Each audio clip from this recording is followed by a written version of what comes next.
Okay, so obviously everyone knows that the Indiana Pacers are tanking. Like, it's obvious we're tanking, we're trying to lose. Well, the players are not trying to lose, but we're not winning, so it's a tank at this point.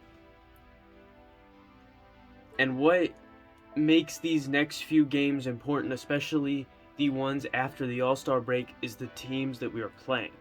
Because out of the next 5 games, 3 of the teams that we were playing are competing in the lottery, or 3 of the games that we're playing are teams that are competing in the lottery against us, and that's the game against the Thunder and the 2 games against the Magic. Two teams who are competing against us in the lottery, and we're trying to move up and push them out of the way. So the way we do that is by losing all of our next 5. Lose against the Wizards, then lose our first game back against OKC, then lose against the Celtics, and then lose both to the Magic. And that puts us in very, very good draft position, because right now we're at 5th, and we're just a few games shy of 4th against OKC. So this next few stretch of games is very, very important for the Pacers' future, because we're coming out of the All-Star break. We're halfway through the year. If these guys can lose against teams like that, very, very good signs of things to come for our draft odds, because really the ideal spot in this draft, because it's not a super deep draft, is 4 and above, because 4 and above gives us a shot at Jaden Ivey, who is a guy that I think everybody wants. Some people want Jabari Smith, and I could see that. We do need a bit of forward depth, I guess, depending on who's going to leave in the offseason, but preferably for me, I'd like to see Jaden Ivey. I'd take Jabari Smith too, but really any of those guys in the top 4, I'd take, other than Chet Holmgren, just because we don't need him. But I think he'll go. I don't think we're going to get like a top 2 or top 3 pick. I think number 4 is our sweet spot there, so I don't even think we're going to have a shot at the top 3 guys in the draft right now. But we definitely will have a spot at that number 4, Jaden Ivey, but we need to lose our next few games in order to get there. The problem, the obstacle that we face with that, is the fact that we are playing with a very young and hungry team. All these guys are trying to win. Down from Tyrese Halliburton down to Kiefer Sykes' 10 minutes that he'll get to play. All these guys are trying to win. I mean, you've seen freaking Terry Taylor lay his life on the line to get a rebound.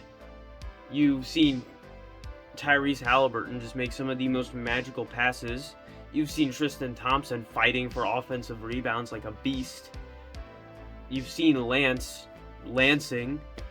Like, you've seen all these guys trying their hardest to win, and they haven't been able to, even with this new look Pacers. The goal isn't to win, but these guys it's still their goal. You know, they're basketball players first, before they're pawns in some master scheme by the Pacers front office to tank. Their job is to win. At least to them, that is what they want to do, is win.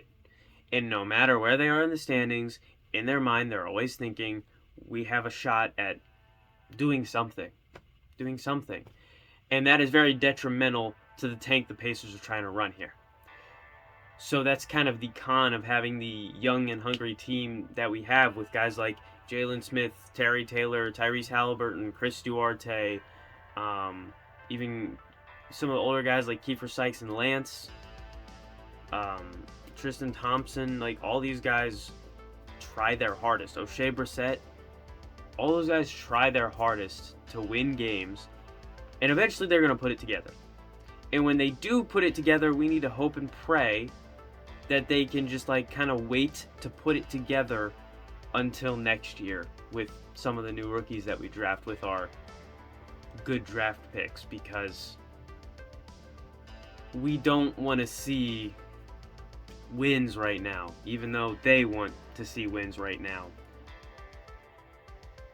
That's the big obstacle. And Rick Carlisle is constantly trying to win alongside that. So really everyone, the coaches and the players are all trying to win. And with guys that are as strongly willpowered as Rick Carlisle and some of the players on this team, it's highly possible they go on winning streaks. It is very highly possible. So we need to hope and we need to pray. You need to pray to whatever God you believe in and tell him that the Pacers need to keep losing so that we can get a better draft pick. Because we cannot be winning right now, because it's detrimental to the future of this basketball team. Because for us to take that next step and make this a short-term rebuild is to pick top 4 in this year's draft. See you guys next time. As always, I'm not funny, and I'm sure you've noticed that the uploads are kind of slowing down. That is because I'm focused more on making high-quality content, quality over quantity now, because I believe that's the best way to help this channel kind of take the next step upwards. Is because if I'm just pumping out videos every day that aren't very watchable, it doesn't do any good for anybody. It's boring for me to make, it's boring for you to watch. But if I release a video like once or twice a week and it's good quality and watchable, I enjoy making it and editing it, even if it takes hours to make, and you enjoy watching it. So therefore, win-win.